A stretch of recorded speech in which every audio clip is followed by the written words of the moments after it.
Alright, hi, I'm LaRocco, and in the following presentation I'll be showing you how to convert atoms or particles into moles. I'll be showing you Avogadro's number, and I'll be giving a couple of examples of conversions using Avogadro's number. Avogadro's number. Avogadro's number is 6.02 times 10 to the 23rd and is used in mathematical equations to convert atoms into moles. Using Avogadro's number, we can find a multitude of things, such as the grams of a substance, moles of a substance, or the numbers of atoms or molecules in a substance. Here's an example using Avogadro's number. How many moles are in 4.43 times 10 to the 23rd particles of H2O?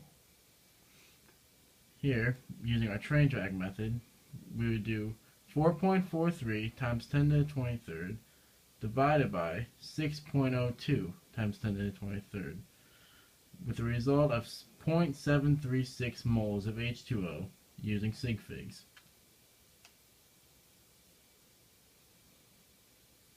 Example number 2. How many moles is there in 3.46 grams of H2O?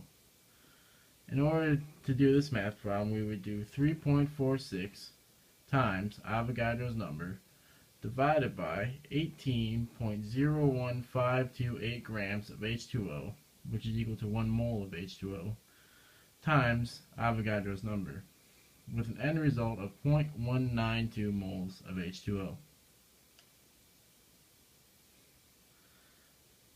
And, in conclusion, got some credits here. In our first video, Anthony Saponaro was talking. In this video is me and LaRocco talking. Anthony Saponaro was a video recorder, and I controlled the PowerPoint. Thanks for watching.